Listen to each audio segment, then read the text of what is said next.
What's going on, Charlie? Not much, man. Not much. How's things? Good, good, man. It's good to get you back on, man. Cheers, man. Thanks for having me on. Thanks for No having me. doubt, no doubt, man. Let's get right into it. Let's get into your Cool. last fight, man. Bellator, Birmingham, Chris No, Bungard. That was London. a what is it? Bellator. It was in London. weren't in Birmingham. It was in London. Oh, really? Okay, okay, okay. Now with that fight, right? That was a fight Yeah, that you went in. You're facing one of the top guys in the yeah. UK. You went in there, dominant. Man, talk about that fight and what it meant to you after it was over. Man, you know what?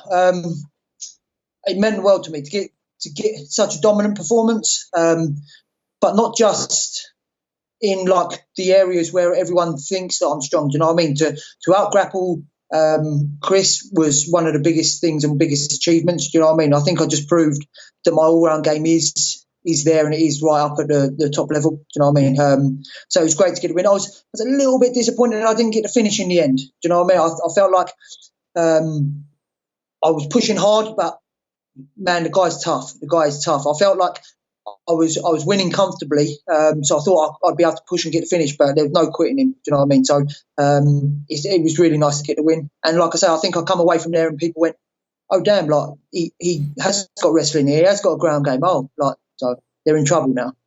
Yeah, yeah, man. Now going back and you probably watched the fight again.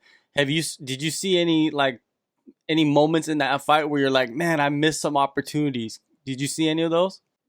Not a massive amount. Not a massive amount. I think there's a couple of times I could have possibly pushed a little bit harder, but I made a little mistake in the first round where I stuff his takedown, then I get the takedown, I get top position, and I tried to rush a little bit, and he got the reversal, got up, and then put me down. Obviously, I just scrambled straight away, get back up again, not accept the position, which I was really pleased with because in past fights I've accepted the position too much. I haven't risked like getting caught and getting up and just staying safe on the ground. So I was pleased with that.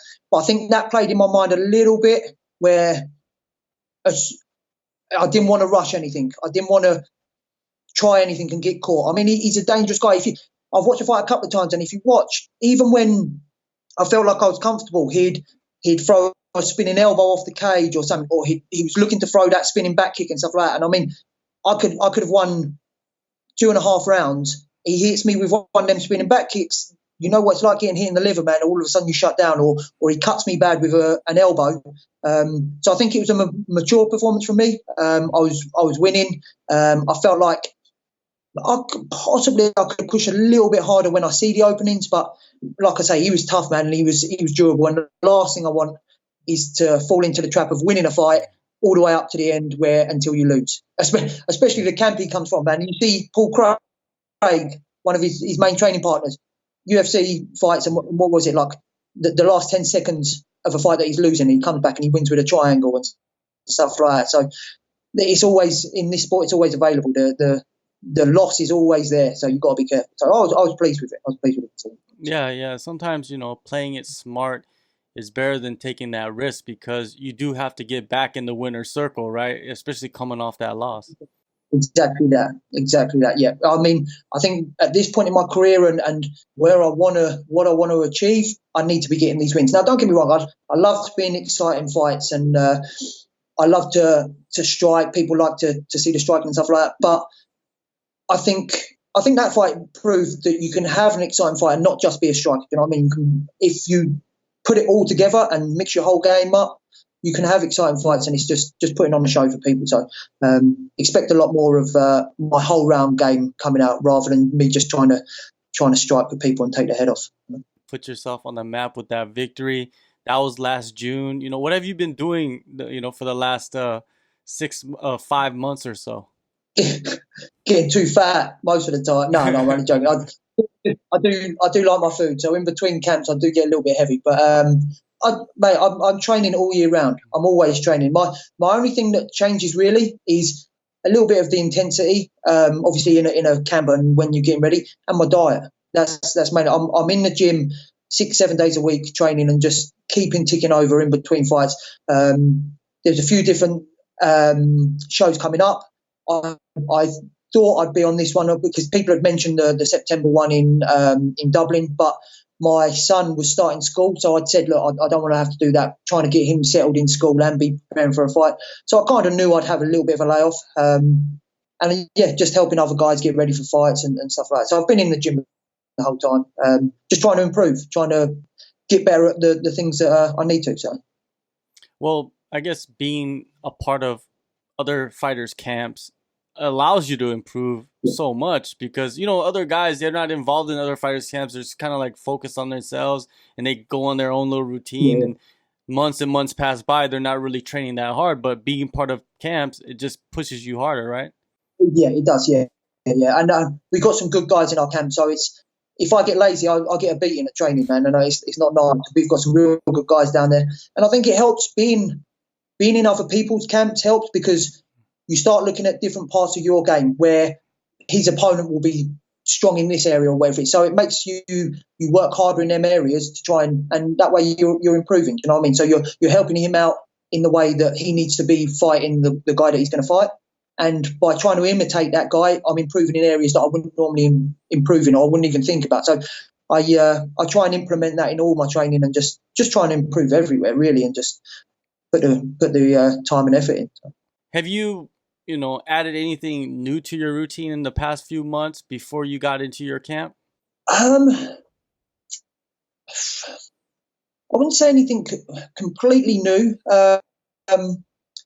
There's a few little bits like my main training partner Sam Patton, I've mentioned before and stuff like that. We're always looking at different things and little things like people's Instagrams and different people's trainings. We pick up little bits and drills and stuff. So we're implementing them and try putting them in. At the moment we're playing a lot of handball at the gym just for a warm up and stuff like that. Gets your reactions going. It's a real good warm up, and it seems to be helping out a lot. But the changing anything really is just feeding off of each other. We're just putting in little bits that we see. If I see something that would help him or he sees something that will help me, and obviously then we've got Dave, the main coach, who comes in and oversees it all and stuff like that. But yeah, it's just little bits, nothing really serious, but it's just little bits. Do you know what I mean? You mentioned your diet. Do you take care of that on your own, or do you have somebody, working with you to kind of keep you, I guess, honest? You know what? I find it. I do it all myself, really. I mean, like I say, my head coach Dave, he oversees everything. So he'll check my diet. He'll make sure my weight's on point. He's on me if I'm a little bit heavy. Do you know what I mean? Anything like that. He's always strict on what I should be eating when I'm eating. My trouble is, it doesn't matter unless I've got a fight coming up. I struggle really bad to keep myself that disciplined. Do you know what I mean? If I've got a holiday, I go, oh yeah, I wouldn't mind dropping a few pounds. It doesn't really happen because I go, I can get away with it. But as soon as that fight's signed and I know my diet's strict, I've been doing it long enough. Do you know what I mean? I think this is my 28th pro fight or something like that, 27th pro fight. I had 2 like semi-pro fights and amateurs and stuff like this. I've never ever missed weight. I don't ever plan on missing weight or even coming close. You know what I mean? So I've almost got it down to a T. I know what I can be eating, what I can't be eating. So I do it all myself. The rehydration side, we're looking into more, and hopefully I'm going to see some of the guys that I think one of the guys from Lockhart and Leaf. I think they're coming down and they sent a message and we're talking about some rehydration shakes and what we should be refueling with after the weigh-in. So I'm going to look into that. Obviously, hopefully that'll help my performance after the weigh-in. But weight cut wise and stuff, I've got it pretty much down, so I'm okay. Yeah, it seems like a lot of guys are using some kind of professional, like for the weight cut and especially after the weight cut, to refuel so they're ready to fight at the best they can be. So, and adding someone like that is it's the next level of your progression, I guess. Yeah. That I think that is the thing. I mean, the trouble is, it's financial side of it. Do you know what I mean? If I could afford it, I'd have someone come in and make my meals 3 times a day or send me the meals and stuff like that. But when you've got a family and stuff to feed as well, it's a little bit of a financial push. So at the moment, I'm trying to slowly build that in. Do you know what I mean? So I'll get the rehydration and stuff first because that's quite important to me. maybe in the future, if I start getting some better money and stuff like that, then and I can work my finances, then I'd look into it, because it is a lot of stress and hassle when you're finishing training, you're coming home, and then you've got to cook your own food and you've got to do this and do that. So it takes a lot of stress out of the situation as well. So it is definitely something that I'd look into and something that I really want to do. But like I say, the financial side at the moment, it's a little bit too much for me, a little bit of a push. So we'll see. Hopefully in the future it'll be all right. Once I'm up there pushing for the title fight and stuff, people want to do it for me, wouldn't they? Oh yeah, there is no doubt about that, man. Do you feel like it is harder for yourself, being in the UK compared to, guys in stateside to get sponsors to kind of jump on, with the meal prep and stuff like that? Because it seems like a lot of guys in the States have that already, and they're not even like in the top 20 or anything like that. Mate, it's crazy. 100%. The sponsorship side of this sport, I find, is the hardest part of any of it. Do you know what I mean? Maybe I could be better on like my social medias or something. Maybe I could push a little bit harder. Don't get me wrong. I've got some really good sponsors who help me out massively. Like Whiskey Wolf and stuff. He does so much for me behind the scenes. No one sees. Like, he'll get all my shorts done for me. He'll get all my banners printed up. He supplies me with like soaps and this and that and whatever he can, clothes and things. But a lot of the sponsorship isn't financial help in the UK. A lot of the sponsorship in the UK is, okay, we'll give you a few products if you promote us and stuff like that. So where in the States, it seems like they get a bigger sort of deal. They get a better deal. I don't know what it is. Maybe it's just not quite at that level in the UK yet. But hopefully it's building. It is getting better. But I do find it really hard to get any sort of sponsorships, yeah. All right, well, let's get into your next fight, Bellator 235. Your opponent, man, he's another guy that has fought some pretty good competition. His last fight, he fought the former champ in Brett Primus. So Bellator seems like they have some faith in him, but they're putting you against him, which means they have faith in you, man. So what do you think about this matchup? You know what? I think it's a really good matchup. I think we would have fought if we hadn't both signed for Bellator. I think we would have fought at some point in the UK anyway. It was getting close. I mean, I think he had one of the titles that I used to have and stuff like that. And he's always been on the radar. Do you know what I mean? He's always been around the top, and he's similar to me. He doesn't try and take the easy fights. He's fought some of the top guys, so I know he's tough. I know he's durable. I felt for him a bit against Primus. I felt like he didn't get to show his real ability. Do you know what I mean? I think he fell into the Primus trap a little bit and jumped into the ground game and just got caught. I mean, how often do you see Goga Pilates and stuff in MMA anyway? So he was a little bit like, I think he's so, which means he's got something to prove when he comes out. But I think it's going to be a really good fight. I think he's going to stand. We're going to have a good MMA fight. Do you know what I mean? It'll be exciting, and the crowd are going to enjoy this one, I'm sure.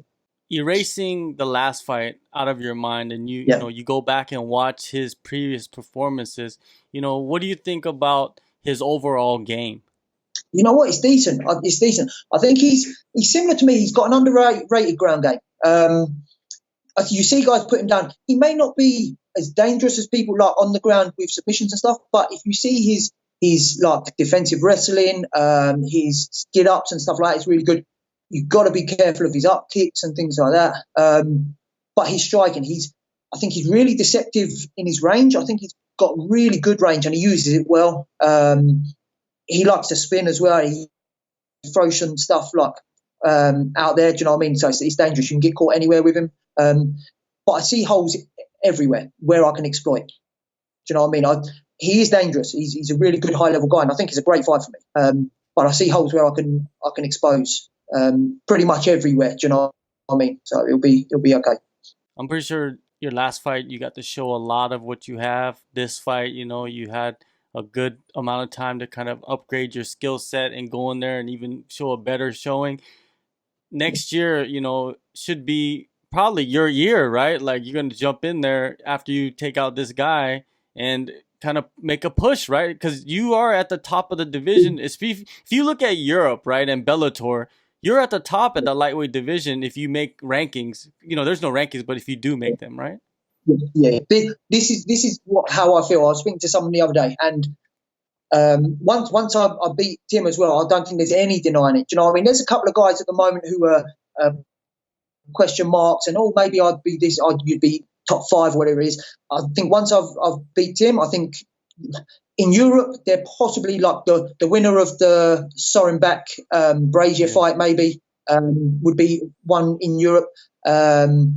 Possibly, just trying to think, possibly someone like Peter Queally, who's right up there. But apart from them, there's not really anyone else in Europe who's pushing for that top spot. So I feel like next year I beat Tim. I think I was saying I'm hoping they're going to give me enough time to get a couple of wins in before they do the lightweight tournament, and then stick me in for that. That would be amazing. You know what I mean? I think it would take me a couple of wins to get put into the tournament. But hopefully, because Pitbull's in the featherweight one, they're not going to do a lightweight one for a while until he's finished that. So hopefully, a couple of wins, get in for that lightweight tournament or something like that, or get over to America and really push and start getting some of the big names over there.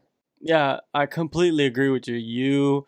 You know, the winner of Soren Bach and Terry Brazier and Peter Queally, all three, whoever it is, I'm pretty sure they're going to take you stateside, put you against some of the big names, you know, even though they might not be top ranked, you know, at least they're known names, you know, somebody that you could build yourself off of, right? Like even a Roger Huerta or somebody like that. That is someone, that's someone that, and he's fighting soon, isn't he? He's fighting next week, wherever it is. So that would be good timing. Yeah, he's someone that I've looked at for a long time. I really like Roger Huerta, man. The way he fights, he comes to put it on. And like you say, he may not be right up there in the rankings anymore, but he's a massive name. He's a great fighter. Go in and really test yourself, and you can see what sort of level you're at. Do you know what I mean? I honestly believe I'm one of the top guys in Europe, and I feel like I can be one of the top guys in the world, but I need that world stage to actually perform on. Do you know what I mean? So someone like that would be amazing. Any of them guys, just to go in there, test myself, and show that I am up at that level. So how do you see this fight playing out then when you step in there with Tim? You know what? I think it's going to be a hell of a fight. The guy's tough, but I think I overwhelm him in the end. I think the pace that I set and stuff like that is going to be tough for him. Like I say, I see little holes in everything he does. Don't get me wrong, man. He's dangerous, and he's very good everywhere. But I see little holes, and I think if I exploit it, I push the pace, and I think I'll get the finish probably round 3. Do you know what I mean? Because he's a tough guy, because he's good. I don't think he's going to go away easy. And like I say, well, listen, if it goes like the Bungard fight and it's not quite there, I'll take a dominant decision. But I really want to finish this time. Do you know, I've had 2 decisions out of my 3 fights. So I'd really like another finish. To get my name back out there and people see me as a finisher. So I'm going to push and try and get the finish. I think I'll be in probably end of round 2, beginning of round 3 maybe. So. Yeah, no matter what, I think if you get the win, you're going to be going stateside next year, man. I see it happening for you. You know, I watched your, the last couple fights, and, you know, you are an entertainer. You go in there and you fight, and that's what they want, right? So, and that's what you want. You want to go over there and fight those guys, right? So I think it's made to happen. Well, before that happens, you know, go in there on November 23rd in London. This is it. Get the job done, right? That is it. You know what? You can't look past anyone in this division and stuff like that. So it's my objective is go in there, beat him, get that win, and just keep winning. I can't. It's one of them. You lose one, and all of a sudden you start becoming the forgotten man. When there are some real good, and there is some real good talent coming out of Europe, and I think Bellator have shown that. Do you know what I mean? There's some real good talent coming out of Europe, and all of a sudden you lose one, and you're almost the forgotten man. Do you know what I mean? And you're back down in the prelims, lower prelims or whatever it is, and someone's trying to take your spot. So I've got to make sure I'm winning, and I've got to make sure that I'm putting on that show. So that's what I plan on doing. All right, man. Charlie, I appreciate the time, and good luck on the fight, and enjoy the holidays, and we'll see you after this fight next year. You know, big things happening. Top man. Thank you very much for your time, man. Really appreciate it.